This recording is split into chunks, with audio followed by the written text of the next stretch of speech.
सकट चौथ व्रत की आप सभी लोगों को बहुत बहुत शुभकामनाएं। माघ मास के कृष्ण पक्ष की चतुर्थी को सकट चौथ का व्रत पड़ता है। इस दिन माताएं संतान की लंबी आयु के लिए व्रत रखती हैं। यह व्रत संतान के जीवन में आने वाली हर संकट और बाधा से उन्हें बचाता है। इस दिन संकट हरण गणेश जी का और माता संकटा का विधि विधान के साथ पूजन किया जाता है। इसे संकष्टी चतुर्थी और तिलकुटा चौथ या संकटा चौथ भी कहा जाता है। इसके पीछे की क्या कहानियां हैं, तो इसके पीछे की हम आपको 4 कहानियां बताते हैं। तो एक समय की बात है, माँ पार्वती एक बार स्नान करने गईं। स्नान घर के बाहर उन्होंने अपने पुत्र गणेश जी को खड़ा कर दिया और उन्हें रखवाली का आदेश देते हुए कहा कि जब तक मैं स्नान कर खुद बाहर न आ जाऊं, किसी को भीतर आने की इजाज़त मत देना। गणेश जी अपनी माँ की बात मानते हुए बाहर पहरा देने लगे। उसी समय भगवान शिव माता पार्वती से मिलने आए, लेकिन गणेश भगवान ने उन्हें दरवाजे पर ही कुछ देर रुकने के लिए कहा। भगवान शिव ने इस बात से बेहद आहत और अपमानित महसूस किया। गुस्से में उन्होंने गणेश भगवान पर त्रिशूल का वार किया, जिससे उनकी गर्दन दूर जा गिरी। स्नान घर के बाहर शोरगुल सुनकर जब माता पार्वती बाहर आई तो देखा कि गणेश जी की गर्दन कटी हुई है। ये देखकर वो रोने लगी और उन्होंने शिव जी से कहा कि गणेश जी के प्राण फिर से वापस कर दें। इस पर शिव जी ने एक हाथी का सिर लेकर गणेश जी को लगा दिया। इस तरह से गणेश भगवान को दूसरा जीवन मिला। तभी से गणेश जी की हाथी की तरह सूंड होने लगी। तभी से महिलाएं बच्चों की सलामती के लिए माघ मास के कृष्ण पक्ष की चतुर्थी को गणेश चतुर्थी का व्रत करने लगी या संकटा चौथ का व्रत करने लगी। इस प्रकार से एक कथा समाप्त हुई। जय हो गणेश भगवान की। अब हम आपको दूसरी कथा बताते हैं। तो किसी नगर में एक कुम्हार रहता था।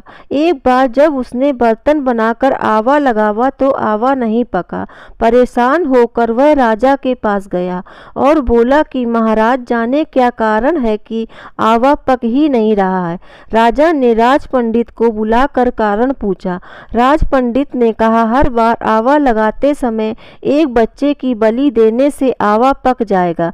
राजा का आदेश हो गया। बलि आरंभ हुई। जिस परिवार की बारी होती वह अपने बच्चों में से एक बच्चा बलि के लिए भेज देता। इस तरह कुछ दिनों बाद एक बुढ़िया के लड़के की बारी आई। बुढ़िया के एक ही बेटा था तथा उसके जीवन का सहारा था, पर राजा आज्ञा कुछ भी नहीं देखती। दुखी बुढ़िया सोचने लगी, मेरा एक ही बेटा है, वह भी सकट के दिन मुझसे जुदा हो जाएगा। तभी उसको एक उपाय सूझा। उसने लड़के को सकट की सुपारी तथा धूप का वीड़ा देकर कहा, भगवान का नाम लेकर आवा में बैठ जाना, सकट माता तेरी रक्षा करेंगी। सकट के दिन बालक आवा में बैठा दिया गया और बुढ़िया सकट माता के सामने बैठकर पूजा अर्चना करने लगी। पहले तो आवा पकने में कई दिन लग जाते थे, पर इस बार सकट माता की कृपा से एक ही रात में आवा पक गया।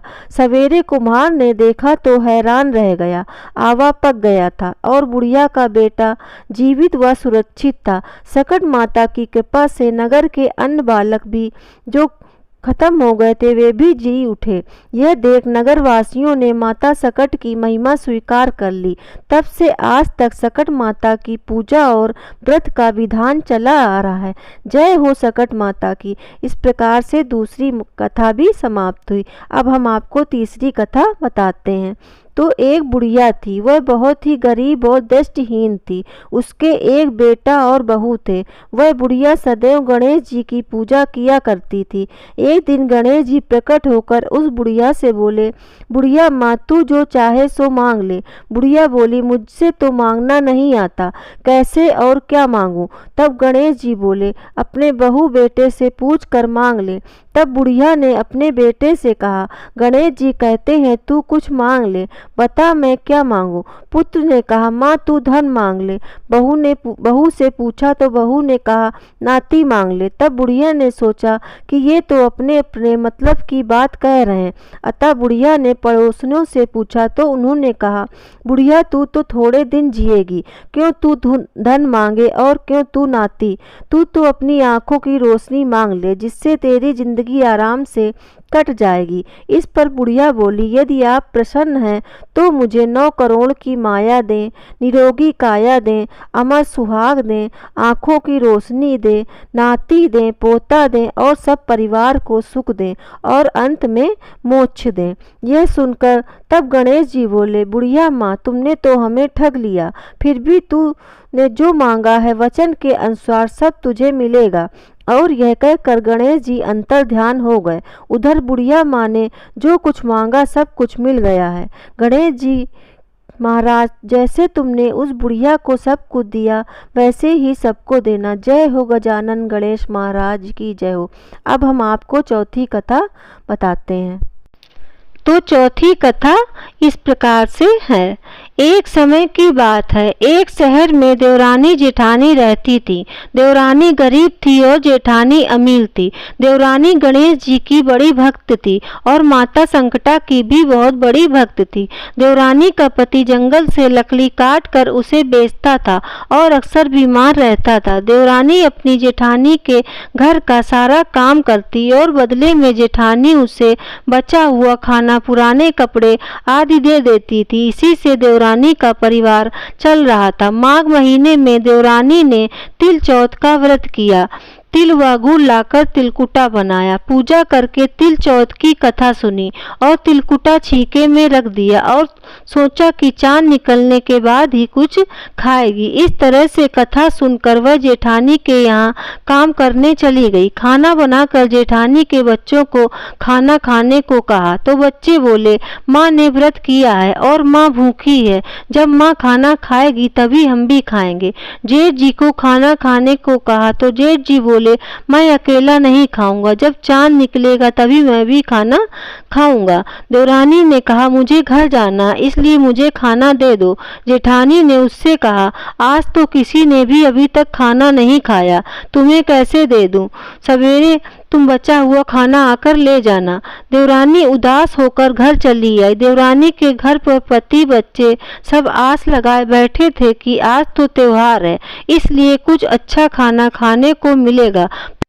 बच्चों को पता चला कि आज तो रोटी भी नहीं मिलेगी तो बच्चे रोने लगे। ये देखकर देवरानी के पति को गुस्सा आ गया और कहने लगा कि दिन भर काम करने के बाद भी 2 रोटियां नहीं ला सकती तो काम क्यों करती हो। पति ने गुस्से में आकर पत्नी को कपड़े धोने से पीटा, धोना हाथ से छूट गया तो पाटे से मारा। वो बेचारी माता संकटा को याद करते हुए रोते हुए पानी पीकर सो गई। उस दिन माता संकटा उसके सपने में आई और कहने लगी, धोने मारी पाटे मारी, सो रही या जाग रही? वह बोली, कुछ सो रही हूँ कुछ जाग रही हूँ। तब माता संकटा बोली, खाने के लिए कुछ दे दे। देवरानी बोली, क्या दूं, मेरे घर में अन्न का एक दाना भी नहीं है। जेठानी बचा हुआ खाना देती थी, आज वो भी नहीं मिला। देवरानी ने कहा कि पूजा का बचा हुआ तिलकुटा छीके में पड़ा है, वही खा लो। तब माता संकटा ने वो तिलकुटा खाया और उसके बाद वो कहने लगी, धोने मारे पाटे मारी, निमटाई लगी है, कहाँ निमटे?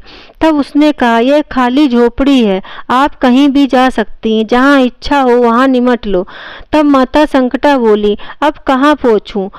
तब देवरानी को बहुत गुस्सा आया, कहने लगी, कब से परेशान किए जा रही हो, मेरे सिर पर पोंछो और कहाँ पोंछोगी। देवरानी जब सुबह उठी तो यह देखकर हैरान रह गई कि पूरा घर हीरों और मोतियों से जगमगा उठा है। सिर पर जहाँ उसने माता संकटा से पुछवाया था वहाँ पर भी हीरे के टीके और बिंदी जगमगा रहे थे। इसके बाद देवरानी जेठानी के यहाँ काम करने नहीं गई। जेठानी ने कुछ देर तो राह देखी, फिर बच्चों को देवरानी को बुलाने भेज दिया। जेठानी ने सोचा कर खाना नहीं दिया था, इसीलिए शायद देवरानी बुरा मान गई होगी। बच्चे बुलाने गए और बोले, चाची चलो, माँ ने बुलाया है।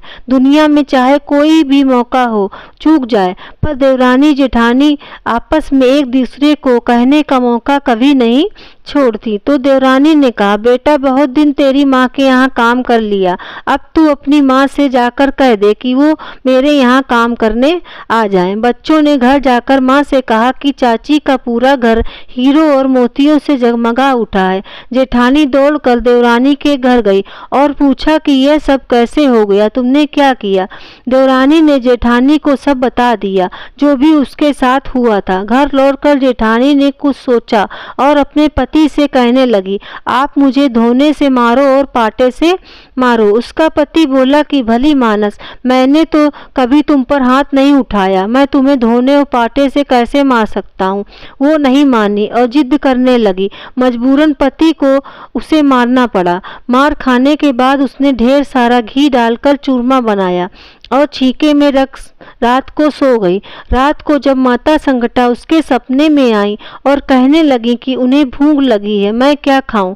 जेठानी ने कहा, हे माता, आपने मेरी देवरानी के घर पर एक चुटकी सूखा तिलकुटा खाया था, मैंने तो झरते घी का चूरमा बनाया है और अब आपके लिए छीके में रखा है, फल और मेवे भी रखे, जो चाहे खा लो। तब माता संकटा बोली, अब निपटे कहाँ। जेठानी बोली, उसके यहाँ एक टूटी झोपड़ी थी, मेरे यहाँ एक उत्तम दर्जे का महल है, जहाँ चाहे निपट लो। फिर माता संकटा बोली, अब मैं पोंछूं कहाँ। वो बोली, मेरे ललाट पर बड़ी सी बिंदी लगाकर पोंछ लो। धन की भूखी जेठानी सुबह जल्दी उठ गई। सोचा घर हीरे जवाहरात से भर चुका होगा, लेकिन उसने देखा कि उसका पूरा घर बदबू से भरा पड़ा और उसके सिर पर भी बहुत सारी गंदगी लगी हुई थी। उसने कहा, हे माता, ये आपने क्या किया, मुझसे रूठे और देवरानी पर टूटी। तो जेठानी ने घर की साफ सफाई करने की बहुत कोशिश की, परंतु गंदगी साफ करने के बाद भी बहुत ज़्यादा फैलती गई। जेठानी के पति को जब मालूम चला तो वो भी बहुत गुस्सा हुआ और बोला कि तेरे पास जब इतना सब कुछ था फिर भी तेरा मन नहीं भरा। परेशान होकर वो माता संकटा से मदद की विनती करने लगी, कहने लगी, मुझसे बड़ी भूल हुई, मुझे क्षमा करो। तब माता संकटा ने कहा, देवरानी से जलन के कारण जो तूने किया है उसी का फल तुझे मिला है। अब तू अपने धन में से आधा उसे देगी, तभी यह सब साफ होगा। उसने आधा धन तो बांट दिया, किंतु मोहरों की एक हांडी चूल्हे के नीचे गाड़ रखी थी। उसने सोचा किसी को पता नहीं चलेगा और उसने उस धन को नहीं बांटा। जेठानी ने माता संकटा से कहा कि अब तो अपना ये बिखराव समेटो जो फैलाया है अपने गंदगी। वे बोली, पहले चूल्हे के नीचे गड़ी हुई मोहरों की हांडी और ताक में रखी हुई सुई की भी बंटवारा या पाती कर दे, इसके बाद ही मैं सब अपना ये माया जो फैलाई है गंदगी वाली, ये सब मैं समेटूंगी। उसके बाद जेठानी ने सारा अपना बांट कर आधा देवरानी को दे दिया। हे गणेश जी महाराज, हे माता संकटा, जैसे आपने देवरानी पर कृपा करी वैसी सब पर कृपा करना। कहानी कहने वाले, सुनने वाले, हुकारा भरने वाले सब पर कृपा करना। किंतु जेठानी को जैसी सजा दी वैसी सजा किसी को भी न मत देना। जय हो संकटा माता की, जय हो गणेश भगवान की। दोस्तों, आपको ये कहानी कैसी लगी कृपया कमेंट करके जरूर बताएं और ऐसी ही और भी कहानियों एवं जानकारियों को जानने के लिए चैनल को सब्सक्राइब जरूर करें। धन्यवाद।